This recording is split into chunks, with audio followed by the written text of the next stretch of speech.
INAI. El panel tiene como título Recursos públicos, elemento necesario para considerar a los sindicatos como sujetos obligados. Licenciado Alcalá, le cedo la palabra. Gracias, muy amable. Buenos días a todas y a todos. Bienvenidos, como lo han comentado, al panel número 1, que tiene por título Recursos públicos, elemento necesario para considerar a los sindicatos como sujetos obligados. Bien, los avances democráticos en el país se expresan en diversos ámbitos: derecho a la información, transparencia y rendición de cuentas. Son conceptos que han rebasado el ámbito académico para posicionarse como temas torales en la agenda pública y en el conjunto de la sociedad. El trabajo desarrollado por un sinnúmero de actores ha empezado a rendir frutos. La aprobación de la Ley General de Transparencia y Acceso a la Información Pública es la expresión más acabada de la constante lucha desarrollada en diversos frentes para que la ciudadanía tenga acceso a la información, no solo de los organismos gubernamentales, sino también de otros importantes actores de la sociedad. Así, el segundo párrafo de la Ley General de Transparencia indica que ésta tiene por objeto establecer los principios, bases generales y procedimientos para garantizar el derecho de acceso a la información en posesión de cualquier autoridad, entidad, órgano y organismo de los poderes legislativo, ejecutivo y judicial, órganos autónomos, partidos políticos, fideicomisos y fondos públicos, así como de cualquier persona física o moral o sindicato que reciba y ejerza recursos públicos o realice actos de autoridad de la Federación, de las entidades federativas y de los municipios. Así, es la primera vez que un ordenamiento legal refiere directamente a los sindicatos como sujetos obligados que deben cumplir con los principios y reglas que hacen posible el efectivo ejercicio del derecho ciudadano de acceso a la información. La relación entre la transparencia y las instituciones que conforman el entramado institucional del ámbito laboral, sin lugar a dudas, permitirá aperturar información que actualmente es de naturaleza pública. Por ejemplo, los contratos colectivos de trabajo y diversas documentales sobre el registro de los sindicatos. Con la promulgación de la Ley Federal de Transparencia y Acceso a la Información Pública Gubernamental del 2002, se abrió una rendija para que la sociedad empezara a acceder a la información sindical, de forma un tanto indirecta, a través del acceso a la información en poder de los sujetos obligados directos.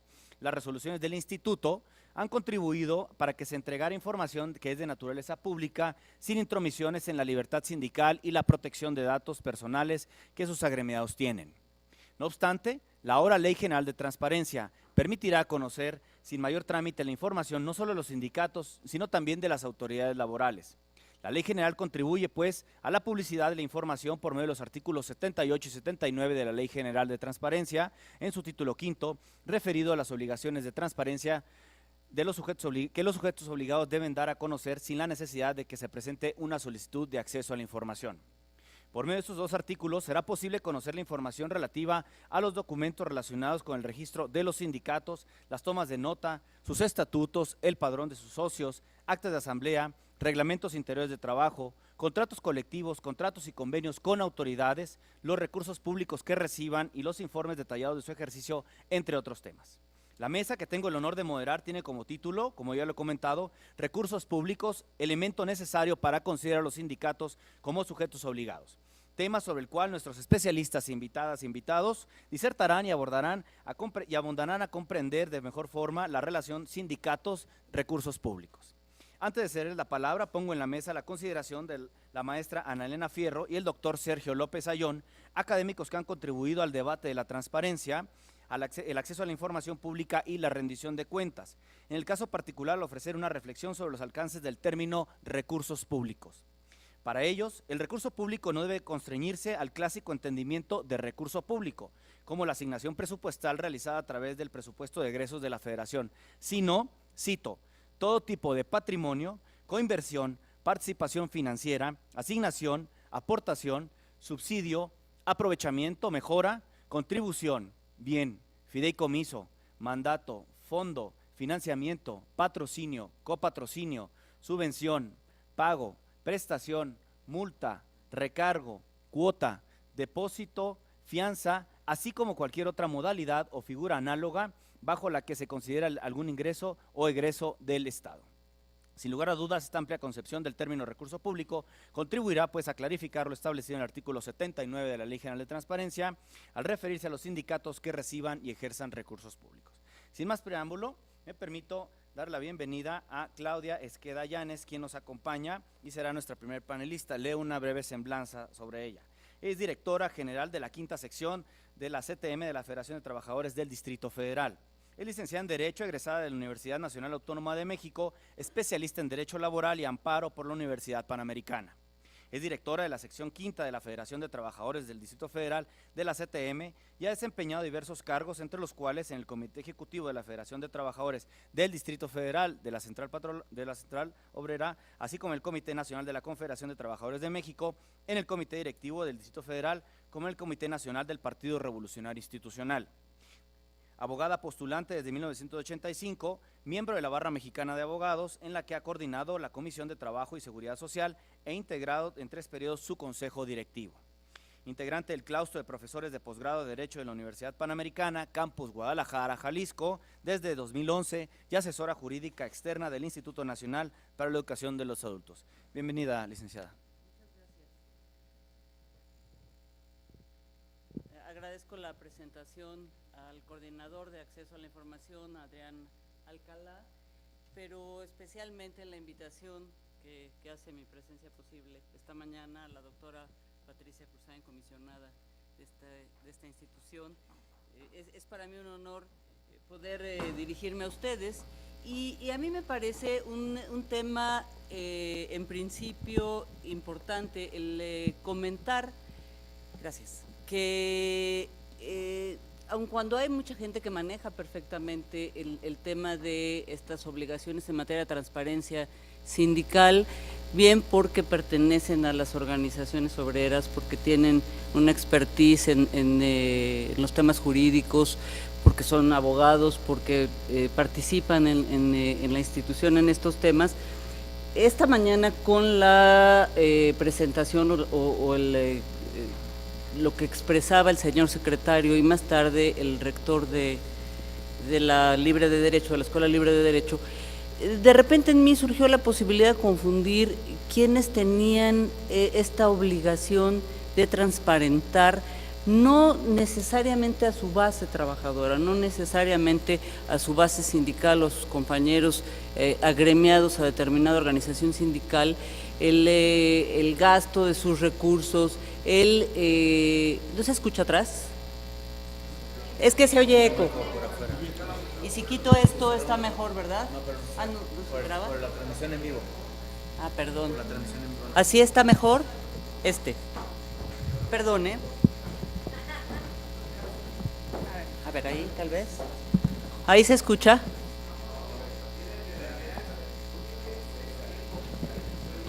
Sí, yo también lo escuchaba, ¿eh? Apagamos esto. Sí. Espero que funcione ahora mejor.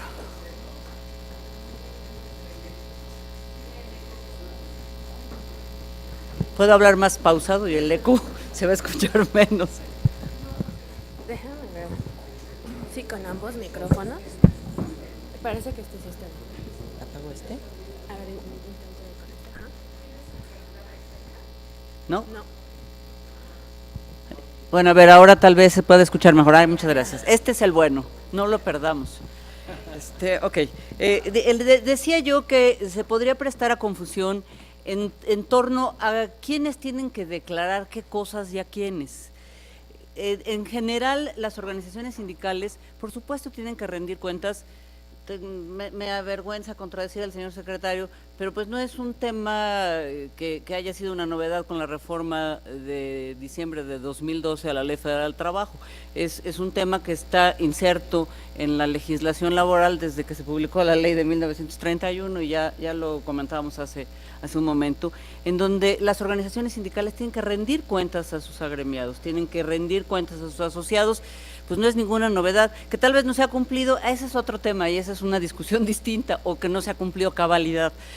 La cuestión que nos tiene aquí es la rendición de cuentas y la transparencia, y justamente en este primer panel se habla de recursos públicos, de qué significan los recursos públicos, de cómo se gastan o cómo se distribuyen, o qué clase de recursos son, respecto de los cuales los sindicatos tienen la obligación pues de montar en su portal de internet la información, de dar respuesta, de tener una total transparencia y claridad respecto al uso y diré y agregaré disfrute de estos bienes que tienen un origen público, que tienen su origen precisamente en los recursos públicos.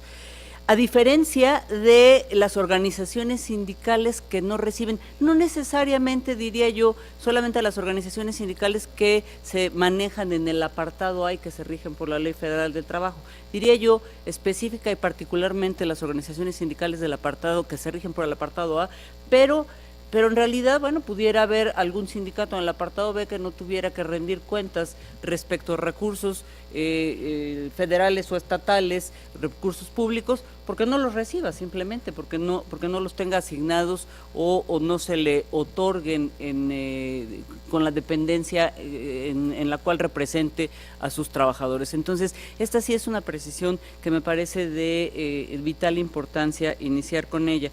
Ya adelantaba hace un momento Adrián Alcalá en qué consisten los recursos públicos, pero yo tengo una presentación que podemos empezar a pasar, tal vez, para precisar, pues, qué son los recursos públicos. Aunque pudiera parecer obvio, este concepto es bastante difícil de delimitar. No hay una definición jurídica que nos permita hacerlo con precisión. La legislación en general y en específico la Ley de Presupuesto y Responsabilidad Hacendaria tampoco la define ni hace un uso riguroso de este concepto. Y encontramos una enorme variedad de denominaciones a que se refiere de manera genérica los recursos públicos. Creo que no tenemos acceso a ella, pero no es fundamental. Bueno, el tema es pues que una de las cuestiones frecuentes la define como el conjunto de personas, bienes materiales, financieros, técnicos, con los que cuenta una dependencia o una unidad o organización para alcanzar los objetivos de producir bienes, de otorgar servicios que son de su competencia. Son asignaciones consignadas en el presupuesto de la Federación. Esto es un requisito fundamental que naturalmente tienen los recursos públicos, y coincido con lo que expresaba ya, insisto, Adrián, consideremos entonces un recurso público a todo tipo de patrimonio, conversión, participación financiera, asignación, aportación, y yo diría más concretamente, lo que significan subsidios, contribuciones, bienes, un fondo, un financiamiento de cualquier modalidad que tenga su origen en un ingreso o egreso que corresponda al Estado. Veía yo en el programa que hay también en el panel siguiente una definición y consideración de lo que significa un recurso genérico o un recurso común. El recurso común parece bastante más complicado que las organizaciones sindicales que reciben, insisto, estos recursos públicos, pueda reportarlo, porque un recurso común puede ser el agua, el aire, puede ser incluso la utilización de una red informática, y eso es muy difícil de cuantificar sin lugar a dudas, pero los recursos genéricos, pues eso es más sencillo porque provienen o bien de recursos federales o de recursos locales, que en todo caso son fiscales. Bueno, esa discusión no tiene mucho sentido. Si provienen todos estos recursos del Estado, con qué origen, pero el tema está en lo que se entrega a los sindicatos y de lo cual los sindicatos tienen la obligación de reportar y referir públicamente, no solo a la autoridad que eventualmente se los da con alguna finalidad en concreto y precisa, sino en lo general a través de estas obligaciones de transparencia con los portales, con las respuestas a quien solicite la información para rendir, insisto, cuentas.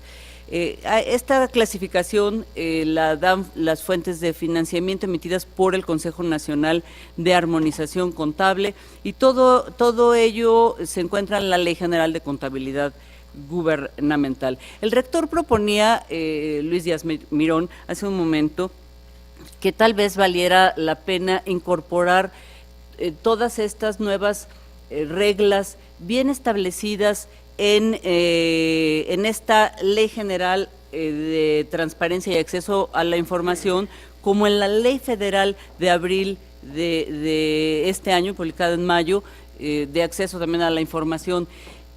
La verdad es que yo considero que más allá de pensar en la Ley Federal del Trabajo, que contiene ya la obligación, insisto, desde el 31, de cómo reportar o la obligación que tienen los comités ejecutivos o los sindicatos de reportarla a sus agremiados, bueno, habría que insertarla, en todo caso, en una reforma de una ley que prácticamente ha sido intocada, que es la ley de los trabajadores, la Ley Federal de los Trabajadores al Servicio del Estado, que valdría la pena recordar cuando se habla de una reforma laboral, que no la única ley vinculada a materia de trabajo es la Ley Federal del Trabajo, sino que amén de, ya apareció algo, ahorita lo vamos a cambiar, porque ya caminamos. También está la Ley de los Trabajadores al Servicio del Estado y otras que pertenecen a la Armada, al Ejército, a los servicios bancarios, a distintas instituciones en el país que tienen que ver, pues, con la materia de trabajo y se nos olvida y de repente pensamos que todo es el apartado A y la Ley Federal del Trabajo. Entonces, ya aquí precisábamos lo que era un recurso público. Podemos cambiar a la siguiente, allá está.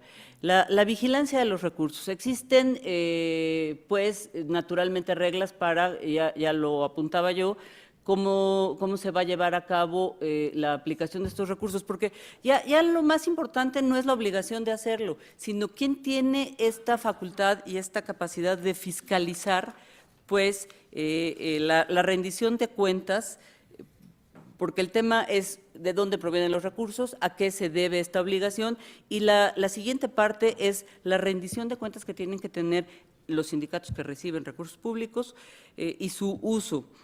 Los servidores públicos no pueden usarlos discrecionalmente, sino que su ejercicio se da en el marco de un conjunto de reglas, como comentaba yo, y procedimientos que establecen la manera en que estos se presupuestan, se gastan y se controlan. Rendir cuentas es hacerlo literalmente sobre el uso de recursos públicos. Aquí ya adelantaba yo esta definición, que no, y aquí se habla concretamente de los servidores públicos, porque en principio quien tiene la obligación de ejercer precisamente los recursos, bueno, pues son los servidores que tienen a su cargo el gasto, y por esto es que me refiero a ellos en primer término. La ejecución, en la Constitución no existe un sistema articulado que ordene, son cuestiones más bien aisladas que tratan e intentan de organizar cómo, quién, cuándo y en dónde gastan, pero no es un solo ordenamiento, hay una débil manera de control y por supuesto, pues en este tema de transparencia, sin duda es la manera más fácil de tratar de, o más ordenada de tratar de organizar y de controlar precisamente el uso de estos recursos públicos. Los objetivos son cuidar naturalmente la calidad, fortalecer la transparencia, la rendición de cuentas, y sí hay un artículo en la Constitución Política, que es el 134, que esboza, pues, pero no… Es imposible que la ley fundamental pueda prever todas las posibilidades y obligaciones en primer término de los funcionarios públicos, precisamente para controlar cómo se destinan, cómo se usan y en qué se gastan los recursos. El concepto de eficacia, hay tres temas fundamentales en la utilización de los recursos, que es eficacia, honradez y transparencia. La eficacia se logra en cuanto a que se logre vincular el objeto para el que se otorgan los recursos naturalmente y que se logren ese objeto en la aplicación del gasto.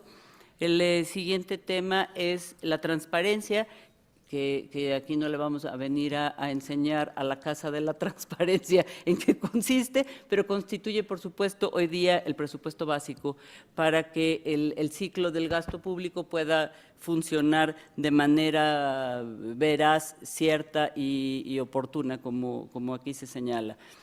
Y la honradez, bueno, esto parece que es lo que nos cuesta un poco más a los mexicanos, pero Pero bueno, eso, se supone que el uso debe tener un apego estricto a la norma jurídica, que debe cumplir con los 2 presupuestos previos, y en esta medida, pues, que este ciclo que se espera como el ideal para la utilización de los recursos públicos pueda lograrse.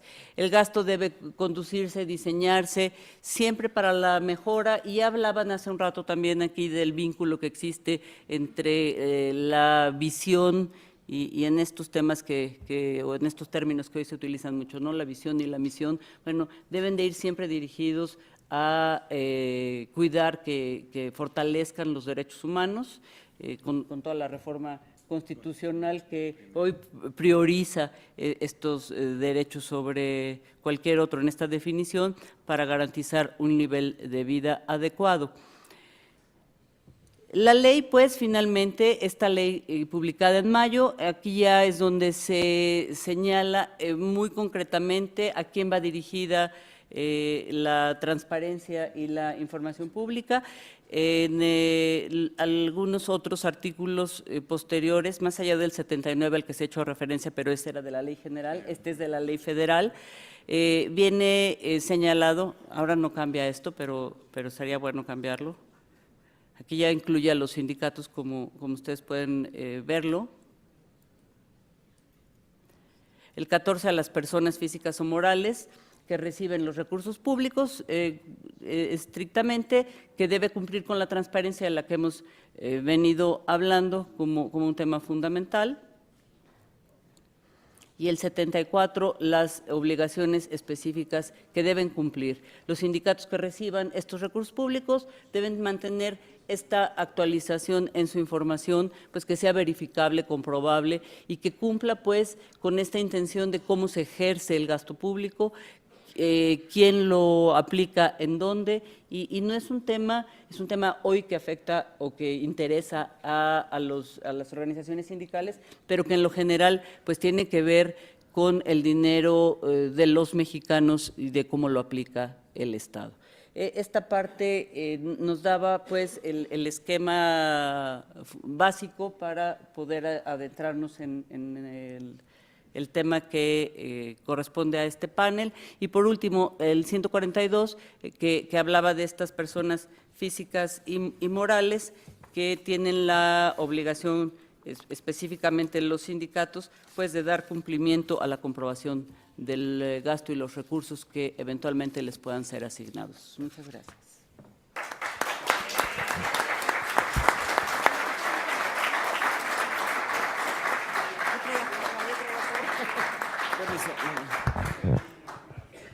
Muchas gracias, licenciada Claudia Esqueda. Sí.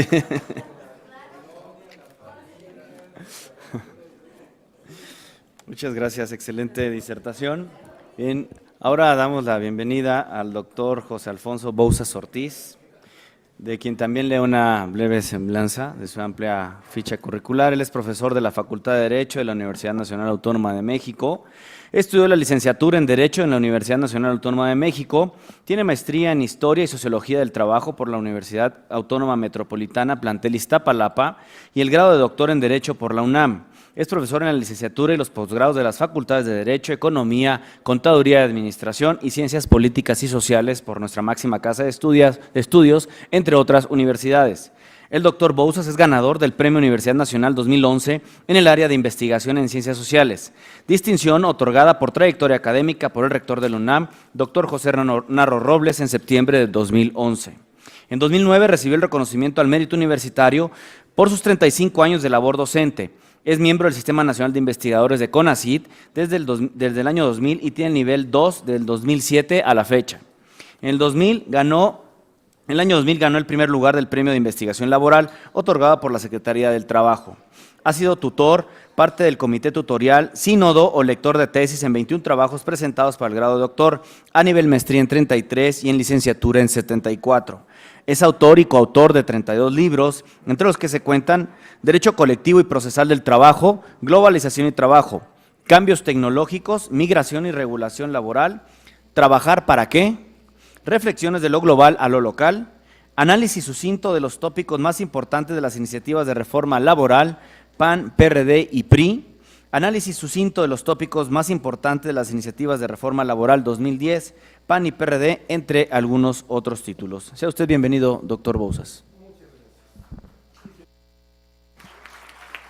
Muchas gracias. Especialmente agradezco al INAI y a mi estimada amiga Ursain el que me haya invitado a departir con prestigiados laboralistas, gente postulante, gente combativa en las luchas cotidianas, y para mí, bueno, pues esto es un honor. Fíjense que respecto a lo que son los recursos públicos, para mí fue más o menos fácil, aunque no soy administrativista, recordar las clases del maestro Rogina Villegas, y que con una brillantez, una sencillez única, nos habló y entendimos que los recursos públicos son los impuestos, son los derechos, son los productos y los aprovechamientos. Y ahí cabe ya todo. El tema de este seminario y de esta mesa prácticamente es el uso de los recursos por parte de un sindicato, en tanto que son recursos públicos, obligan a la transparencia. Es decir, el tema de la libertad y de la democracia sindical no puede ser vulnerado. Los sindicatos no son responsables de publicitar todo, o para todo, o por todo. El candado es recursos públicos. No en ánimo crítico, sino para acotar por dónde manejo mis ideas. Para mi gusto, el seminario debiera ser avances y retos de la transparencia de los recursos, de los sindicatos. ¿Y esto por qué? Porque los responsables no son nada más los sindicatos. Y la expresión en los sindicatos me acota a los sindicatos.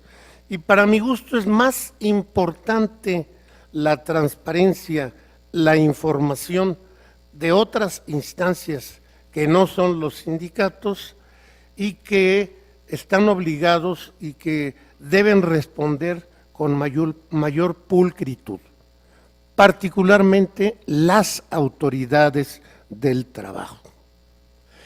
Y bueno, cuando me invitaron, recordé que en el Diccionario de Derecho de la Información, publicado en 2010, me invitaron a participar con un breve ensayo sobre transparencia sindical, y bueno, pues a recorrer mis pasos, a ver qué tantos hierros hay en el pasado y qué tanto evoluciona uno para bien. En ese ensayo arranqué yo de mencionar 3 ideas de transparencia sindical. Una primera idea que responde a la pretensión de democracia al interior de la organización sindical, idea con la que creo que todos comulgamos. La organización sindical debe ser transparente al interior. Una segunda idea a la que yo denominaba como injerencia o posible injerencia de la autoridad en la vida de la organización sindical. ¿Y esto por qué? Bueno, pues porque la autoridad no puede preguntar sobre todo o no tiene el derecho de investigar todo lo que la vida interna del sindicato es o hace. Es más, en aquellos tópicos en donde no nos encontramos frente a recursos públicos, casi yo diría, no te metas. Cuotas sindicales y su destino, por ejemplo, las solidaridades en la actualidad con la coordinadora, cuidado, un sindicato que tenga que informar que apoya las acciones de la coordinadora, pues como que hay un contenido de sabor poco agradable. Y una tercera idea que manejaba en ese ensayo tenía que ver con aquello que los sindicatos manejan como consecuencia de la asignación de recursos públicos. Y eso es más o menos fácil apreciarlo. Por ejemplo, los sindicatos manejan fondos de vivienda, o reciben asignación de fondos de vivienda, asignación de posibles créditos para el consumo. Bueno, en ese escenario, en mi opinión, sí, el sindicato tiene la obligación de transparentar ante la sociedad en su conjunto, por ejemplo, cómo otorga los créditos, que esos créditos no son manipulados para los efectos de las elecciones. En mi opinión, el cumplimiento por parte de las autoridades dista mucho de ser a la fecha suficiente, satisfactorio, pleno. La ley incluso me mete mucho ruido porque primero hace un listado de las obligaciones de transparencia de las autoridades generales, obligaciones generales. Después, en un siguiente artículo, las obligaciones de las autoridades laborales y remata estableciendo las unos, las otras y las particulares de los sindicatos. Muchas de las que son generales no caen o no deben de caer como obligación de los sindicatos, como por ejemplo el tema de los gastos de representación, que cualquier funcionario público tiene que transparentar, que los funcionarios en materia laboral tienen que transparentar, pero, y no estoy pensando en cubrir cosas inadecuadas, los gastos de representación del aparato de dirección sindical también tienen que ser publicitados a la sociedad o son tema interno del sindicato. Si el secretario, y sobre todo de parte tuya, me halaga, me dice el día. Me sacaste la idea. Bueno, decía yo, el tema es de llevarlo con cuidado y por eso es que le metía yo en vez de en los sindicatos, de los sindicatos, porque los sujetos obligados no nada más son los sindicatos. Y a mí me preocupa mucho limitar la posible acción del Estado en tanto que pues estamos hablando de relaciones políticas y obviamente el que apoya ahorita a la CENTE tiene tache del señor Peña Nieto. Yo también discrepo de el optimismo con el que el señor secretario del Trabajo nos vino a decir que ya hemos avanzado en su totalidad. Las relaciones laborales, la obligación de los sindicatos son transparentes. Perdón, el avance, el primer paso que se da fue la iniciativa de reforma que presentó Peña Nieto y que bueno, sin lugar a duda, de aprobarse, de reforma a la Ley Federal del Trabajo, sin lugar a duda de aprobarse esa iniciativa, pues aquí van a salir muchas cosas que limitan la verdadera democracia en las organizaciones sindicales. Aquí vamos a apreciar cómo no nos hemos equivocado cuando hemos dicho de tiempo atrás que el 90% de la contratación colectiva en México es de protección. Eso no ha aparecido. Y ese es el tema que pues duele al gobierno, duele al señor secretario del Trabajo, quien recientemente tuvo que ir al Comité de Libertad Sindical a hacer del conocimiento de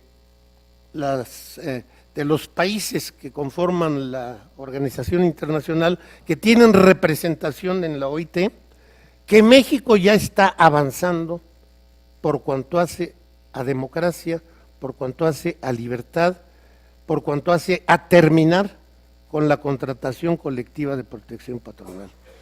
Deseo yo, le comentaba ahorita a Arturo, si esta iniciativa ya estaba en la congeladora, me dice que no, que bueno, deseo yo que esta iniciativa, con importantes modificaciones que debe de sufrir, pues porque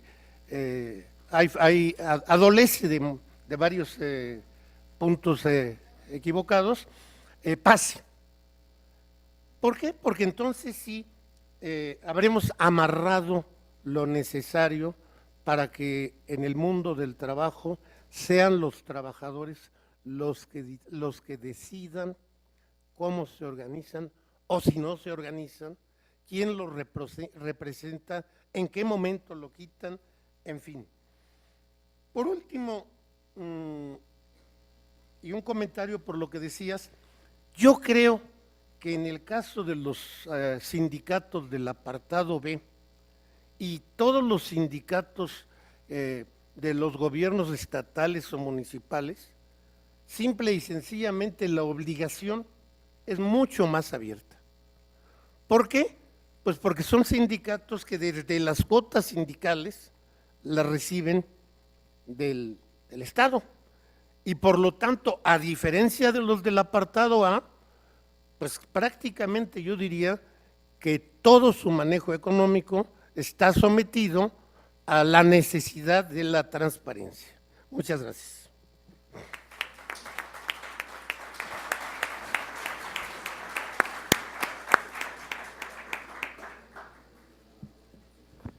Muchas gracias, doctor Bouzas. A continuación, para concluir esta primera ronda de intervenciones de nuestros distinguidos panelistas, tengo el honor de presentar a Arturo Alcalde Justiniani. Él es titular del Despacho de Asesoría Jurídica Laboral, licenciado en Derecho por la Universidad Nacional Autónoma de México y licenciado en Relaciones Industriales por la Universidad Iberoamericana, con estudios de especialización en distintas instituciones nacionales y extranjeras. Ha dedicado su actividad profesional en los últimos 30 años a la asesoría legal organizativa a sindicatos y actividades académicas en materia laboral y sindical. Es asesor de diversas organizaciones, tanto del sector público como privado, entre ellas la Asociación Sindical de Sobrecargos de Aviación y de las Universidades Autónoma Metropolitana, Iberoamericana, Chapingo y el Colegio de México. En el sector financiero colabora con los sindicatos del Banco de Comercio Exterior, Nafinsa, MedLife y Banobras. Autor de diversos textos en materia laboral, especialmente orientados a temas de libertad, democracia sindical y contratación colectiva. Articulista del periódico La Jornada, autor del texto Sindicatos y Transparencia en la Ciudad de México. Titular del despacho, Asesoría Jurídica Laboral, grupo de abogados dedicados al litigio y consultoría en materia laboral. Participante de la comisión redactora del proyecto de reformas de la Ley Federal del Trabajo en la Secretaría del Trabajo y Previsión Social. Miembro del Comité de Directores del International Labor Rights Fund, organización internacional con sede en Washington que promueve los derechos laborales en diversas partes del mundo. Colaboró como parte de la Comisión Técnica en el Senado de la República para la elaboración de la Ley General de Transparencia y Acceso a la Información Pública en el tema laboral. Bienvenido, maestro.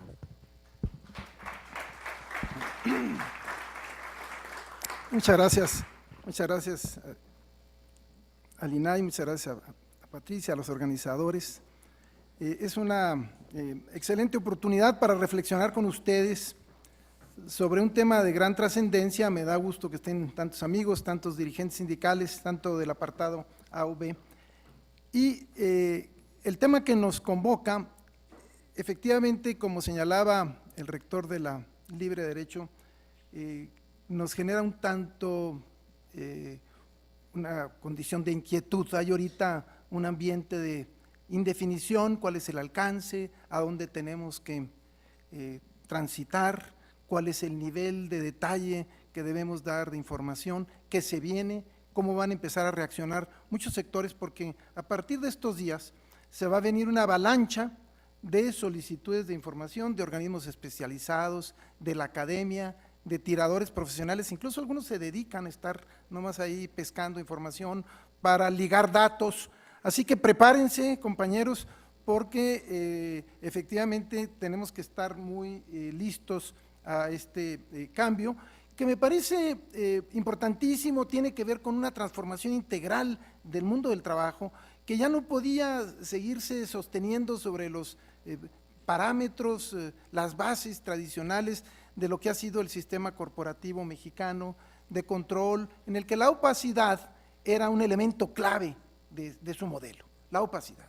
Y esto, si lo vemos nosotros en perspectiva, y por eso fue muy interesante escuchar a Díaz Mirón, vemos cómo se ha venido transformando desde hace pues prácticamente 39 años a la fecha, desde aquel momento en que se dieron aquellas 10 palabras, digamos, mágicas, cuando se dijo el derecho a la información será garantizada por el Estado, y cómo la Constitución se empezó a transformar con leyes, con la creación de instituciones, obviamente una muy importante y fundamental hoy el INAI, y aterriza con una ley general, una ley que tiene un espacio de jurisdicción en el ámbito local, pero también lo tiene lo federal y lo tiene la municipal. Esto es una ley que abarca a todos los estados de la República, y que hoy ya las juntas locales, por ejemplo, de conciliación y arbitraje en los estados que se habían venido resistiendo para dar a conocer, por ejemplo, los contratos colectivos, hoy ya no van a tener ninguna posibilidad. Yo todavía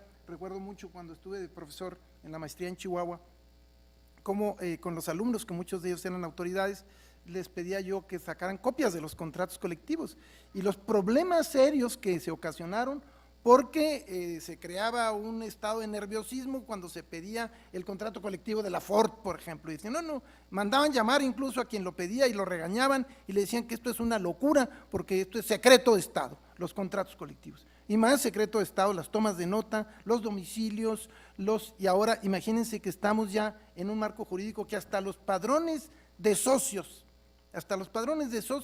vamos a tener que poner en internet, salvo los domicilios. Las actas de las asambleas, tendremos que poner todos los recursos, pero no solamente los recursos económicos, los recursos en especie. Tendremos que poner todos los apoyos que nos dé el Estado bajo el esquema de donativos, fideicomisos, como los quieran plantear. Va a haber muchos mecanismos para estar rascando, para estar identificando cuál es el conjunto de los recursos que los sindicatos reciben por parte del Estado, lo cual es absolutamente lógico, y lo es en todo el mundo. Si son recursos públicos, el público tiene que saber cuánto se otorga y a qué se dedica. Es algo tan elemental.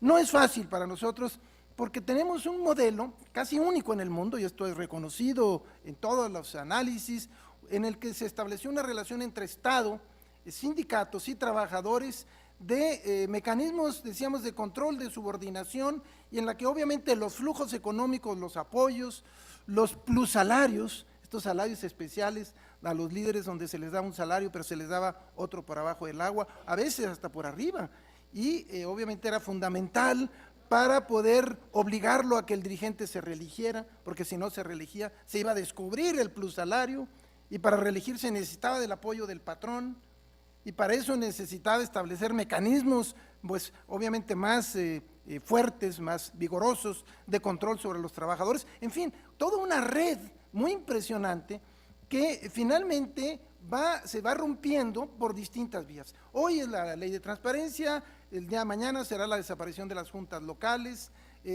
Por otro lado, y es complementario, toda esta transparencia que va a ser a nivel de las autoridades, porque no solamente son los sindicatos, sino que las juntas o el próximo organismo, si se crea, encargado del registro de sindicatos y tomas de nota, va a tener que poner en internet todo.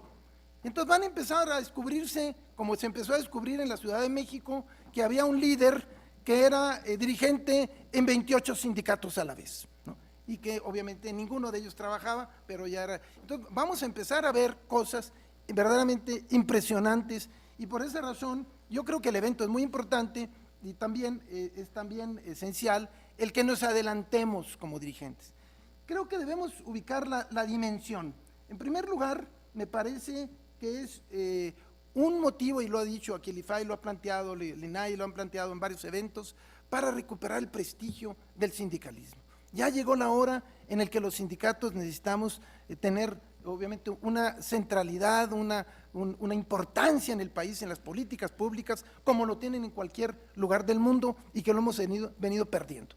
Y lo hemos venido perdiendo, lo vemos claramente, sobre todo por este fenómeno de los contratos de protección, donde el patrón escogía al sindicato y entonces el líder no le queda otra más que estar quedando bien con el abogado empresarial para que le otorgue contratos colectivos. Esta dinámica, que obviamente nos debilita mucho, se tiene que ir rompiendo, y yo diría que hoy hay una exigencia mundial, una exigencia internacional, para que México, como socio, digamos, de la comunidad internacional, tenga comportamientos diferentes. Y uno de sus elementos claves es la transparencia, y una especificidad de esta transparencia es el tema de la transparencia en materia de recursos públicos y la rendición de cuentas, porque son dos aspectos ligados.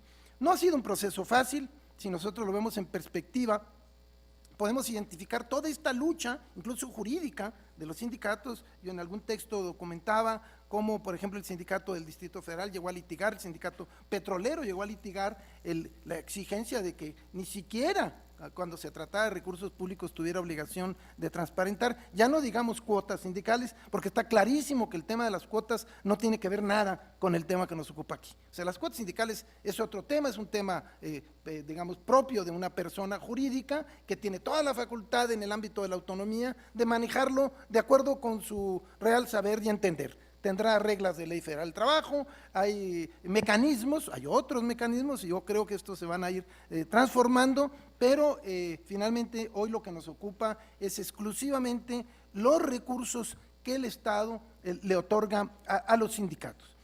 Y esta resistencia, decíamos, ha llevado a decisiones. Díaz Mirón nos hablaba de algunas a nivel internacional, yo recordaba algunas a nivel nacional, aquel 10º tribunal colegiado,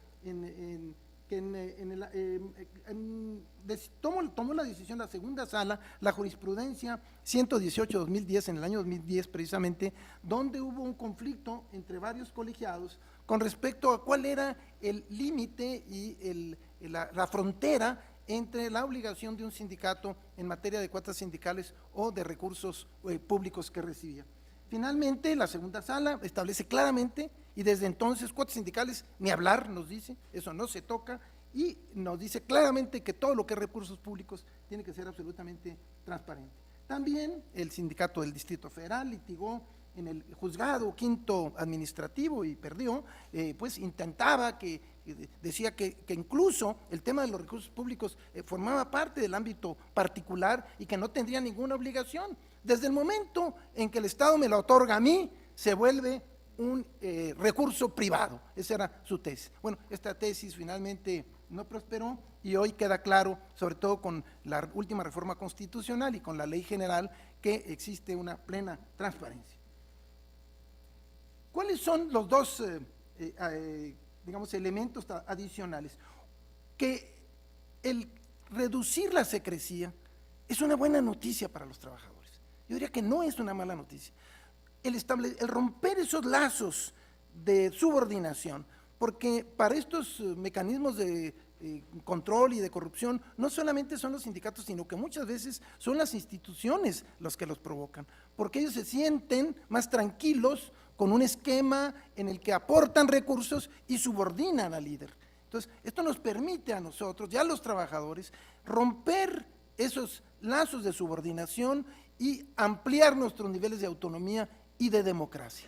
Y obviamente esto va a influir en la dinámica de los propios sindicatos y en su función esencial de representación y defensa de los intereses gremiales. Esto es los salarios, las condiciones de trabajo, superar esos salarios infames que existen en el sector público, particularmente en el sector público central, donde realmente es totalmente insuficiente para satisfacer las necesidades más elementales y donde estamos básicamente pensando en la jubilación, pero eso ya ni siquiera en la jubilación existe porque, como ustedes saben, de 2007 a la fecha tenemos un futuro negro los jóvenes que ingresan a la seguridad social con el sistema de las AFORES. Entonces, los sindicatos que reciben recursos públicos, muchos de ellos precisamente de ese sector, se le da una oportunidad para tener una dimensión totalmente distinta, transitar hacia esquemas de más democracia y obviamente tener un nivel de participación más activa a partir de reglas que hemos olvidado, como las señaladas en la ley, en la que los sindicatos pueden participar en digamos, en el diseño de las condiciones generales de trabajo, en el diseño de los tabuladores, en este artículo famoso 20 de la ley burocrática o segundo de la ley reglamentaria en materia bancaria, que le da a los sindicatos la posibilidad de tener bilateralidad y que se ha perdido. Y esta transparencia obligada al patrón, esto es, a las instituciones, nos da esa oportunidad. Entonces, esto nos lleva de la mano a la ley general y a los dos famosos artículos, el 78, el 79, y que son dos artículos que debemos tener muy claros. En esos artículos nos dicen, deberá haber transparencia en todo lo que son recursos económicos, en especie, bienes y donativos. Económicos, especie, bienes y donativos. Y nos dice con toda claridad, tener un ejercicio detallado informe detallado del ejercicio y del destino. Esto es un reto importantísimo.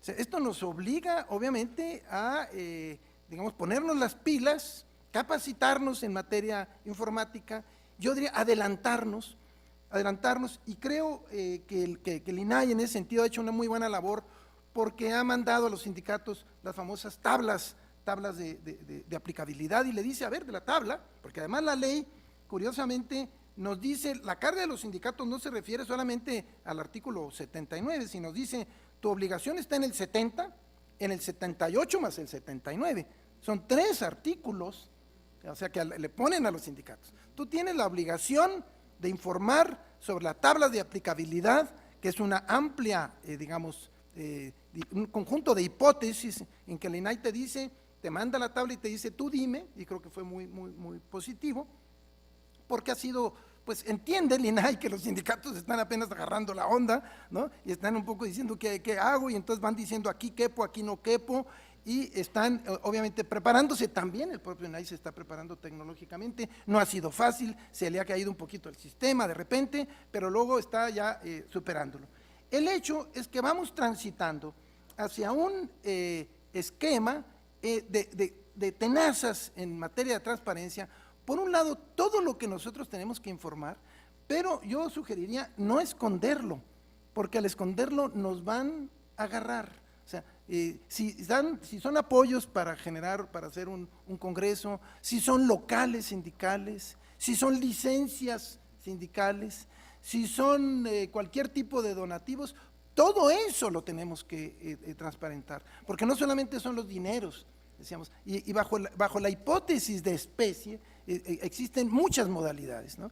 Entonces algunos son apoyos directos, apoyos indirectos, y resultaría mucho más penoso, sobre todo por los ojos que va a haber, decíamos, yo conozco de varias organizaciones no gubernamentales que ya se están preparando para ponerle, digamos, una luz sobre los sindicatos, porque obviamente pues no gozamos, la verdad no gozamos de mucho prestigio y consideran que todos tenemos pues cola que nos pisen y entonces hay mucho interés en tratar de descalificarnos. Entonces yo diría que habría que adelantarnos, poner sobre la mesa cuál es el alcance del 70 y las tablas de aplicabilidad, cuáles todas las obligaciones contenidas en el 78, y a esas me refiero a las que son propias de lo que uno llamaría obligaciones de la autoridad, pero que la ley en el 79 nos dice claramente que nosotros tenemos que cargar con todas con el 78, con el 79 y con el 70. De tal manera que si vemos el 78 es domicilio, número de registro, nombre del sindicato, los integrantes del comité, todas las personas que lleven a cabo funciones de vigilancia, la fecha de vigencia, el número de socios, el centro de trabajo, la central, las tomas de nota, el estatuto, el padrón de socios, que no estamos acostumbrados a informar, y que antes, a nivel de la Ley Federal del Trabajo, no tenía consecuencias. Nosotros teníamos la obligación de informar el padrón y no lo actualizábamos, pero ahora por la vía de la Ley de Transparencia se nos obliga a tener actualizados. Entonces hay una operación tenaza y hay que tenerla muy clara, porque si no la tenemos al rato, decíamos, nos van a nalguear y va a ser mucho más penoso, porque esto va a estar a nivel público. Vamos a estar apareciendo en listados de los sindicatos de la opacidad, de los sindicatos de transparencia, y esto obviamente no es correcto. Las actas de las asambleas, cualquier tipo de convenios que celebremos, tendremos que ponerlos en este contenido. Ya no digamos los reglamentos interiores, contratos colectivos, los tabuladores, ¿no?, las condiciones generales de trabajo y todos los documentos. Y hay que tomar en cuenta que el artículo 78, cuando habla de este listado, ni siquiera lo ha descrito con carácter limitativo. Nos dice, todos los documentos, ¿no?, la siguiente información, los documentos de registro, entre otros los siguientes. O sea que todos los que describen el 78 tienen un carácter enunciativo, no limitativo. Esto es que es posible ir ampliando cualquier otro tipo de documento que obre en el expediente de registro de asociaciones, o de toma de nota, o cualquier acta de asamblea, o cualquier proceso electoral. Todo eso debe ser público. Entonces, realmente es un reto muy importante, porque no solamente los dineros, sino que son todos los documentos, desde los documentos fundacionales, las actualizaciones en las directivas sindicales, los procesos de discusión, porque la consideración es que por la naturaleza de los sindicatos, y esta es otra discusión, la población debe tener información cualquiera, no se necesita ni siquiera dar el nombre. Se puede decir, yo invento el nombre, accedo y quiero tal información, y me la tienen que dar y se tiene que poner en internet. Ni siquiera la tengo que solicitar, sino que se tiene que poner en internet. O sea, los sindicatos, las autoridades tienen que facilitar, incluso con un conjunto de obligaciones en términos de mantener, dice, actualizada y accesible, porque si uno deja la información así, ahí te dejo y tú investígala, no, hay obligaciones de accesibilidad. O sea, estos artículos tienen un fraseo de tal magnitud, de tal contenido, que se van a ir desenvolviendo en el futuro a través de obligaciones derivadas. Y eso existe, y por eso es importante voltear los ojos a nivel internacional, eso existe prácticamente en todo el mundo. O sea, en todo el mundo uno se va a la esquina, entra uno a internet, uno ve el contrato colectivo de cualquier empresa y a nadie se le ha ocurrido que eso sea secreto. A nosotros sí se nos ocurrió. Y se nos ocurrió, por lo que ya se señala a Bouzas, pues porque era parte de este modelo corporativo, de este modelo pues con un alto nivel de corrupción, de simulación, que obviamente formaba parte de esta relación control, protección, que se está poco a poco desilvanando en nuestro país. Hace algunos años no nos imaginábamos que íbamos a estar aquí discutiendo de estos temas tan de detalle. Y yo diría que, para concluir, lo importante es prepararnos, no resistiendo, sino identificando el valor de la transparencia. No como un sueño o quizás un derecho en el aire, sino como una obligación derivada de una transformación institucional que está viviendo el país. Cuando escuchamos la noticia de la reforma constitucional reciente, de la iniciativa de reforma, donde a nivel constitucional se pone el principio del voto secreto, esta idea del voto secreto en los sindicatos ya va a estar en la Constitución si se aprueba. Imagínense, en la última reforma de 2012 hubo resistencia, dijeron no, el voto secreto, le pusieron ahí muchas limitaciones, o en materia de recuentos, por ejemplo, no pudimos lograr que quedara el voto secreto en los recuentos y ahora va a quedar en la Constitución. El principio de representatividad sindical, el principio de que los trabajadores van a tener que ser consultados antes de que se firme un contrato colectivo. Imagínense los cambios que se están dando en el mundo del trabajo. Entonces hay que ponernos las pilas, prepararnos, adelantar a través, yo diría, no esperar a que nos pidan la información, sino nosotros tener nuestras propias páginas e ir imaginándonos las preguntas, muchas veces capciosas, algunas veces incluso malintencionadas, alguna gente que incluso está mezclando, nosotros ya estamos viviendo en algunos sindicatos, preguntas que no tienen que ver nada con el tema, nos preguntan ya de las cuotas y de los, o sea, gente que están tratando pues un poco de generar cierto encono o confusión, y entonces tenemos que ir ordenando nuestra información, pero la mejor manera de hacerla es teniendo claridad de los límites, aprendernos de memoria estos 3 artículos, el 70, 78 y 79, porque no son únicamente de apartado B, porque no son únicamente en lo que se refiere a las autoridades, las juntas locales y federales, es el Tribunal Federal de Conciliación y Arbitraje, son los tribunales burocráticos, son todas las autoridades administrativas, o sea, en resumen, y concluyo con eso, es una nueva dimensión de un factor que era necesario, si bien no suficiente, para transitar hacia procesos de democratización, hacia una transformación institucional que México necesita en el mundo del trabajo para que se recupere la legitimidad y la representatividad de un instrumento tan valioso para la vida de todos los mexicanos como son las organizaciones gremiales. Muchas gracias.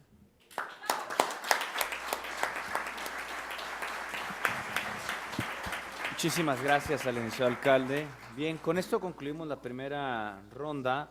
A continuación daremos un espacio de hasta 5 minutos, para responder algunas preguntas que han llegado a nuestros panelistas. Un tiempo de hasta 5 minutos, por favor. Son tan amables, en el mismo orden expositivo. Gracias. Aquí tengo algunas preguntas y me van a dar la posibilidad de hacer también algún comentario. Voy a primero dar respuesta, en primer lugar, a esta, que consiste en que si llega una solicitud de datos personales, que se debe atender la vía de la Ley General de Información, como sujeto obligado, y la plataforma o la Ley Federal de Protección de Datos Personales lo restringen. Entonces, si están vigentes los dos supuestos, esta es la pregunta, y la respuesta es sí. Son 2 temas distintos. Una cosa es la obligación de dar información y la otra cosa es la ley que garantiza la posibilidad de proteger los datos personales. Y esa limitación está acotada en la propia Ley General a la que primero hace referencia la pregunta, en donde hay cierta información que puede considerarse o clasificada o que está protegida por algún otro ordenamiento que no tendría que hacerse pública. En el segundo caso, ¿por qué se ordena la publicación de los estatutos o ya ha quedado considerada por parte de la autoridad cuando son parte del funcionamiento interno de una persona moral constituida de forma libre bajo el principio de libre asociación? Aquí habrá lugar a una discusión vieja o añeja en torno a alguna cuestión que ya don Alfonso Bauzas comentaba o esbozaba en relación a la autonomía y a la libertad sindical. Y hay una fina línea que se ha discutido, insisto, enormemente, porque hasta dónde yo defiendo mucho que si hay una intromisión y una cuestión que es muy discutible en cuanto a la posibilidad de que se violente la autonomía o la libertad sindical con muchos de los preceptos establecidos o de los requerimientos exigibles. Y sin embargo, bueno, está la posibilidad de publicarlo. Y otra vez voy a tener que estar en desacuerdo con el señor secretario de Trabajo cuando decía que toda la información está a disposición de todos nosotros. Lo cierto es que no es así. Si cualquiera entramos a cualquier portal de existir en las juntas locales de todo el país o en la propia Secretaría de Trabajo, difícilmente vamos a tener acceso y encontrar publicados todos estos temas que la autoridad defiende que debemos publicar, pero ella misma, que son quienes tienen la obligación de hacerlo, porque están en su poder tanto estatutos como contratos, como reglamentos, registros sindicales, etcétera, no lo hace. Entonces, para empezar a ser exigible una obligación, pues los primeros en cumplirla tiene que ser la propia autoridad, y la propia autoridad es la Secretaría del Trabajo.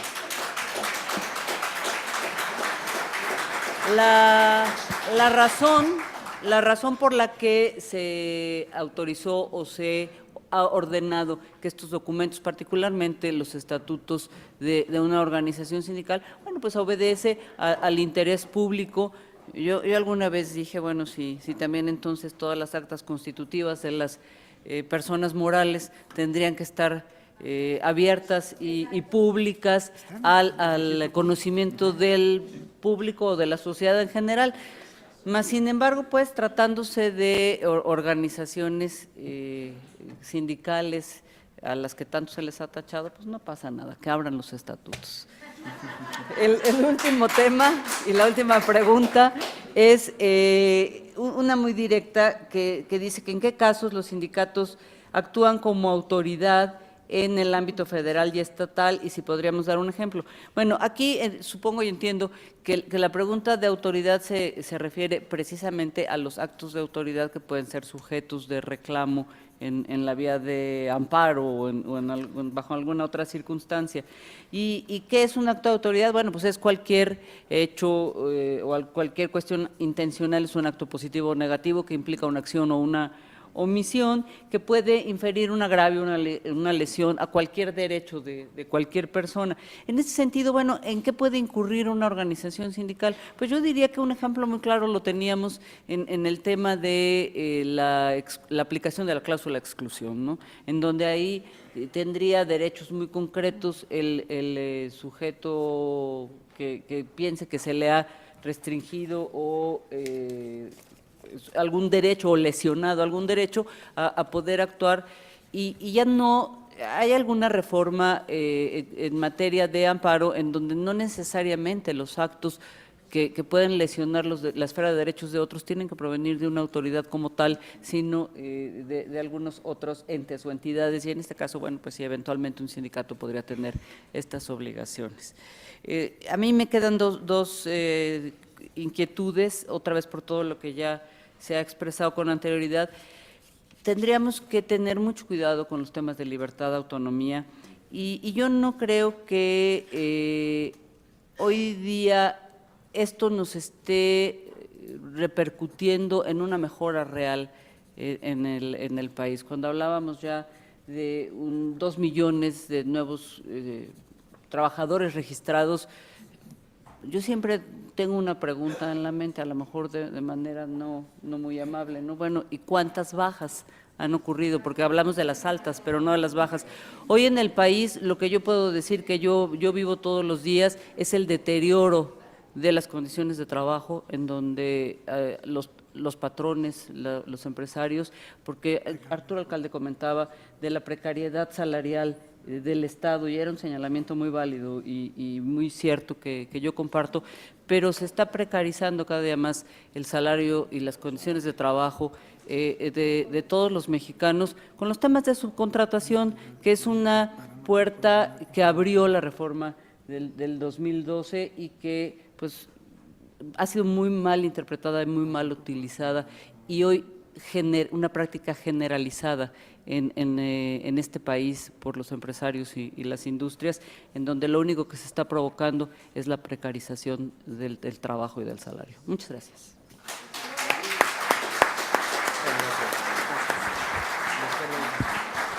Bueno, supongo que las reglas son las mismas, 5 minutos, y voy a hacer referencia primeramente a una reflexión que hacen un colega del Sindicato Nacional de Trabajadores del Infonavit, en el sentido de que los recursos del Infonavit no son recursos públicos. Bueno, ahí vámonos con cuidado. Yo creo que aquello que recuerdo de mi maestro de Derecho Administrativo respecto de los impuestos, derechos, productos y aprovechamientos, como aquello que integra los recursos públicos, es válido. No quiero entrar ahorita al detalle de si las aportaciones del Infonavit son cuasi impuestos o son derechos, pero de que son recursos públicos no tengo la menor duda, administrados por un organismo de la administración pública descentralizada. Y lo que yo decía, los sindicatos participan en la asignación de créditos. Hay un momento en que la administración central otorga 3, 5, 10, 30 créditos a N sindicato, y ese sindicato, no en todos los casos, pero no estamos hablando de dinero, estamos hablando de créditos, pero como Arturo lo decía, pues no nada más la transparencia es sobre moneda de curso legal, sino también de bienes, prestaciones, servicios. Hay otra observación en el sentido de que si los viáticos que reciben los trabajadores son o no son recursos públicos. Yo diría que sí, pero no inquietan ni al sindicato ni al trabajador. En todo caso, si hay una asignación inadecuada por viáticos, etcétera, etcétera, es la autoridad la que tiene que rendir y responder por los vicios o irregularidades que se hayan presentado. Hay una tercera anotación que me puso a pensar. Cuando uno ve desde el escritorio de la academia la ley, la ve con otros ojos diferentes a los de la dirección sindical, a los del secretario general, a los del secretario de Economía, Hacienda o Tesorería. Y la observación es muy puntual. El solicitante de la información puede ser anónimo y el informante es público. Y con toda razón, la observación que hacen es, nos están colocando a los ojos de la delincuencia. Y estoy totalmente de acuerdo. Si hasta la tamalera tiene que pagar derecho de piso, oigan, qué peligroso es para una dirección sindical este escenario de la publicidad. Pero ojo, yo no digo vamos a cerrar la publicidad, vamos a liquidar la transparencia. No, no, no, no, no. Estamos hablando de otro tipo de problemas. Y es el cómo ha crecido la delincuencia organizada en nuestro país. El cómo incluso el sector público se relaciona y han aparecido, han escrito libros, sí, libros, señalando personajes relacionados con la delincuencia organizada. Ahí es donde tenemos que actuar y esto, por supuesto, no nos lleva a cerrar la información. Gracias. Gracias, Claudia. Licenciado Arturo Alcalde, por favor, si es tan amable. Apagado el celular.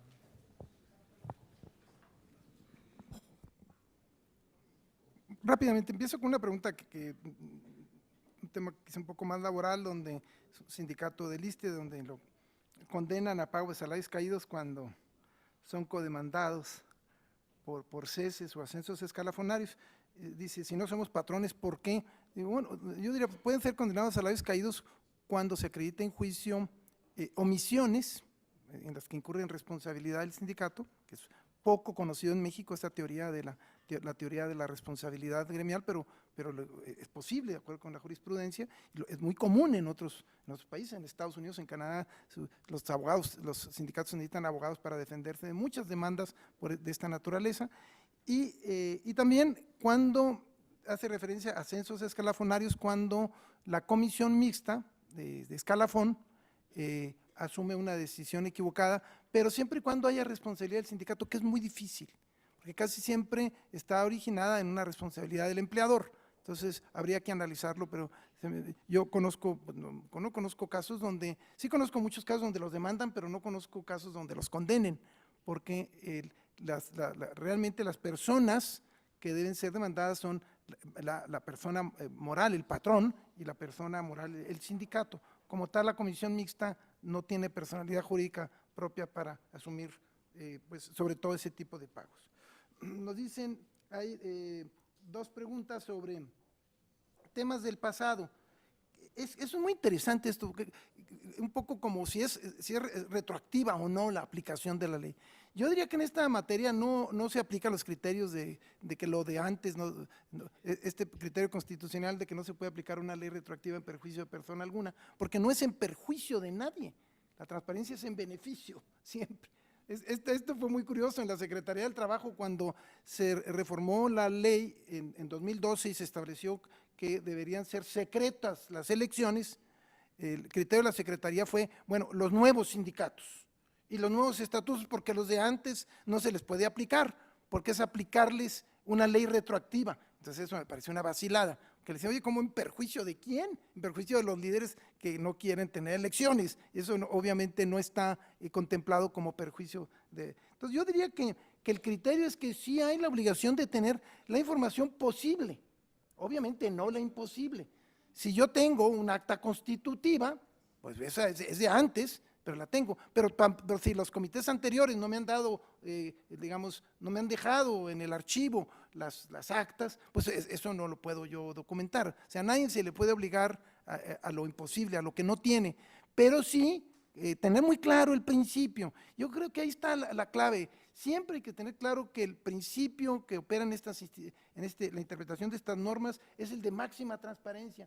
Cada vez que estemos en la tesitura de la duda, apliquemos el criterio. En caso de duda se aplica, así como en materia laboral existe el indubio pro operario, en caso de duda se resuelve en favor del trabajador, aquí en caso de duda se resuelve en favor de la transparencia. Y entonces, pero dentro de los límites materiales. Entonces, nos preguntan situaciones que fueron de gestiones anteriores, las que tengas, las que puedas, pero no más, ¿no? Y finalmente está la autoridad que sí tiene información, porque se supone que la Junta local, federal, en fin, el Tribunal Federal tiene información y hay un proceso de complementación. Lo ideal es que uno confeccione. Por eso me gustó mucho a mí esta gestión del INAI en cuanto a estas tablas, porque le ayuda a los sindicatos a organizar su quehacer. Y entonces tú vas diciendo, y yo diría que adelantarse. Yo no me esperaría que me pregunten, yo pondría de una vez en mi página, aquí está los estatutos, aquí está el padrón, aquí está todo lo que me mandan para que yo no tenga, para que no me agarren en curva. El tema de los reglamentos. ¿La ley general es a su vez su reglamento? No, se esperaría que hubiera alguna reglamentación, obviamente, de la propia ley. Habrá sanciones a quien no rinda cuentas. Me acuerdo muy bien de una conferencia de Patricia Cursain, donde dijo muy claro que sí había sanciones y que se prepararan para las sanciones, ¿no? Así que no reproduzco las frases que les dijo, más vale que se preparen porque si no, ahí vamos. Así que sí hay sanciones. Con relación a las actas, ¿por qué publicar las actas de asamblea y qué convenios? Yo diría, todos los convenios, en principio son todos los convenios, obviamente aquellos que tienen alguna relación con la modificación de condiciones de trabajo, con aspectos que puedan interesar a un tercero.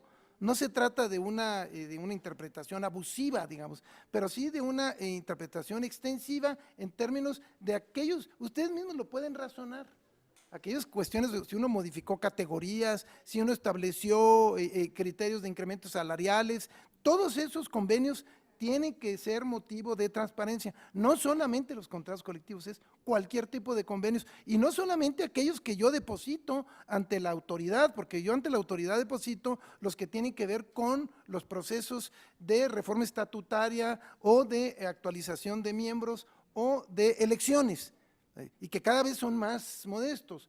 Que en eso habría que decir que la Secretaría ha mejorado mucho, la Secretaría del Trabajo y Previsión Social me impresiona porque las tomas de nota te las dan en 3 días, ¿no? Más rápido que la Junta Local del DF, ¿eh? Esto es muy interesante, como que ellos se adelantaron, pareciera como que tuvieron visión y entonces hicieron muy chiquitos ya los expedientes en materia de elecciones y entonces el nivel de información que uno va a obtener es bastante reducido porque ellos establecieron parámetros muy sencillos en relación a los requisitos para acreditar la toma de nota. Si es importante, indispensable que los sindicatos tengan sus páginas, yo diría que sí, yo diría que es importantísimo. Obviamente se van a apoyar cuando no, hay sindicatos muy pequeños que se van a apoyar en toda una infraestructura que está armando en las plataformas a las que se refería acá el maestro Alcalá, donde plataformas que van a complementar y apoyar a los sindicatos. Esto va a ser muy sencillo, siempre y cuando uno no esté jugando a las escondidillas, porque entonces sí se le va a hacer bolas el engrudo a uno, la verdad. O sea, más vale estar claros que hay que aflojar el cuerpito, como dirían en mi tierra, y entonces ir soltando la información para que las cosas queden claras. ¿Cómo publicar el padrón de afiliados cuando existen zonas sensibles? Yo no sé qué tanto esto de la tamalera que decía nuestro amigo Bouzas, porque con esa excusa, pues entonces no publicamos nada. Yo me pregunto, ¿qué tanto se pueda saber? Los malosos saben bien quién es quién. Y los malosos saben que en realidad se reduce a unos cuantos sindicatos que tienen grandes recursos. La mayor parte de los sindicatos tienen recursos escasos, solamente los grandes sindicatos, y eso lo saben bien, y no necesitan saber exactamente la cantidad. Pues lo primero lo atrapan a uno y luego ya le sacan la sopa. Entonces, yo no entraría a la lógica de restringir información con la excusa de la inseguridad, ¿no? En todo caso, tomaría algunas medidas de precaución.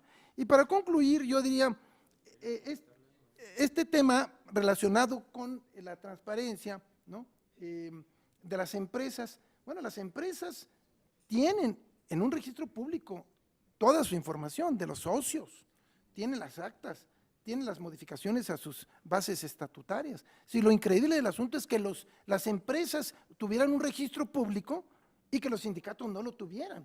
Esta fue una de las resoluciones que tomó la Corte, me acuerdo, en el conflicto colectivo de naturaleza económica de Aeroméxico con Margarita Luna Ramos, cuando dijo, si las empresas cargan con un conjunto de obligaciones en materia de transparencia y de toma de decisiones, ¿por qué no lo van a cargar los sindicatos?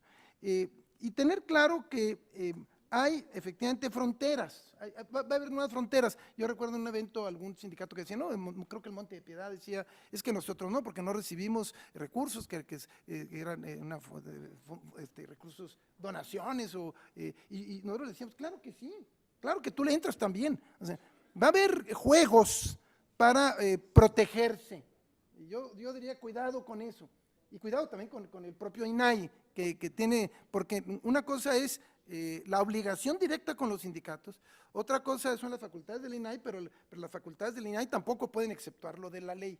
Entonces, yo diría que para no incurrir en responsabilidades, tener claro el panorama. Y este tema de la libertad y la autonomía, a mí a estas alturas de mi vida, yo ya no me la creo tanto.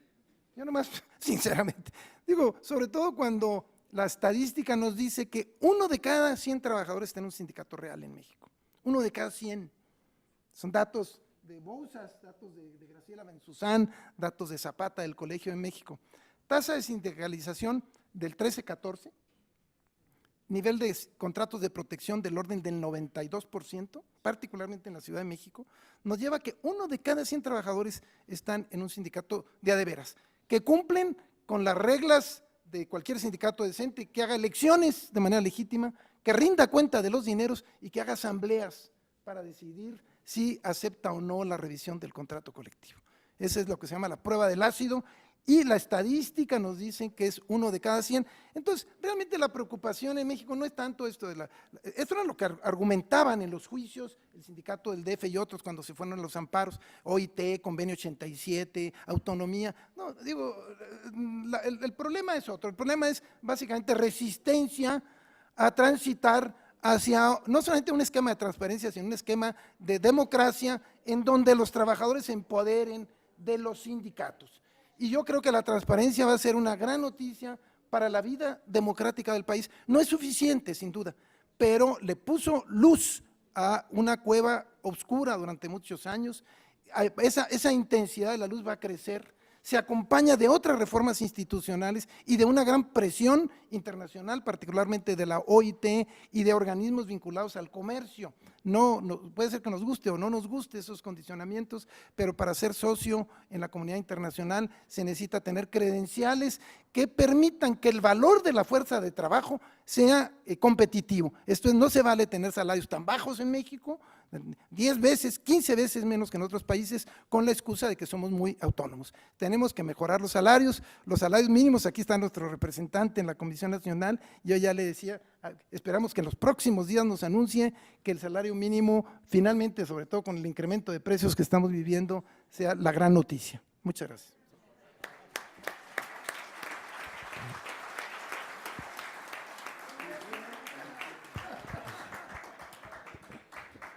Sin duda un panel rico en ideas que nos ayudará pues a construir este andamiaje, ¿no? Y darle causa a lo que nos mandató la Ley General de Transparencia y la Ley Federal de reciente entrada en vigor. Bueno, damos las gracias a la panelista y a los panelistas y por supuesto al auditorio. ¿A quién hace? Yo quisiera ver si puedo dejar mi experiencia. Yo soy Felipe Navarrete, secretario general del Sindicato del Instituto Mexicano del Petróleo. Simplemente para hablar del tema delincuencial, que es muy difícil y no es simplemente de escritorio. ¿Sí puedo usar su micrófono? Sí, sí, claro, por supuesto. Sí. Gracias.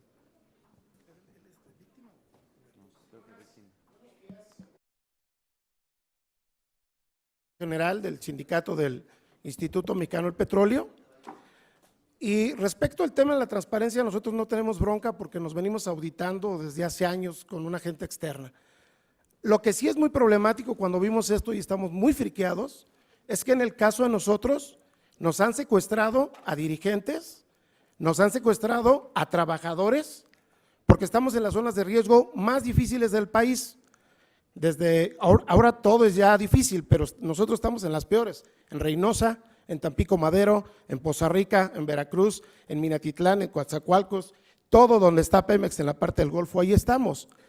Y nos han secuestrado gente, trabajadores, por el tipo de salario que tenemos. Tenemos un salario bueno y nos han estado secuestrando a los trabajadores, a los familiares de los trabajadores.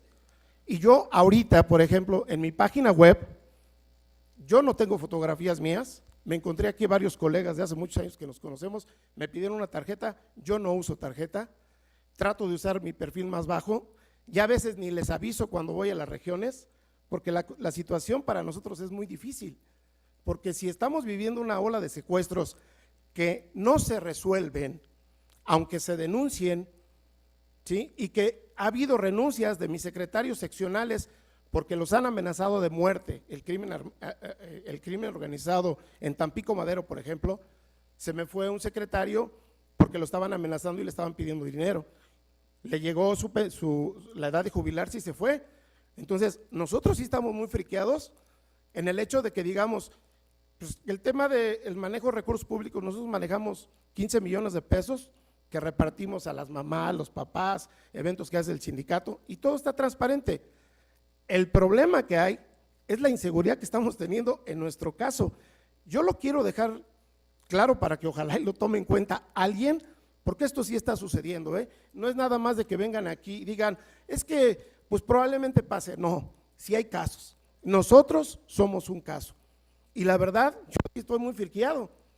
¿Por qué? Porque antes viajábamos desde lo que es Ciudad del Carmen y bajamos hasta Reynosa en una camioneta que habíamos comprado para tal uso. Ahorita la camioneta tiene 2 años ahí parada porque nos dijeron, ya no usen esa camioneta porque los van a levantar, ¿no? Ahora yo tengo que llegar a un lugar, me bajo del aeropuerto, me voy en un suru al evento donde voy, tengo que pueblear porque soy un sindicato nacional, puebleo en un suru y casi ando de incógnito porque la realidad es terrible, ¿eh? Lo que están viviendo mis compañeros en Reynosa, en Tampico, en Poza Rica, en Veracruz, es horrible. Yo no sé a ustedes si le está pasando lo mismo a nosotros.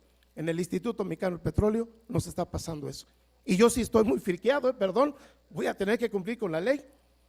Pero mi cabeza va a costar 15 millones de pesos, porque como decía Arturo, Los malosos ya saben, ¿no? Nada más que ahora lo malo es que vamos a tener que poner en dónde vivo, la casa que yo tengo, si tengo un coche. Con la ley 3 de 3 nos van a obligar a hacerlo, compañeros, ya la aprobaron. Entonces lo vamos a tener que hacer. Entonces ahora lo que está haciendo el gobierno es facilitarle al crimen organizado en dónde vivo, qué casa tengo y si tengo dinero en el banco. Pues peor. Gracias. Gracias. Bueno, gracias. Con lo anterior damos por concluido este primer panel. Los invitamos a que tomen un receso para continuar con el segundo panel, pero antes voy a entregar un reconocimiento a nuestros panelistas.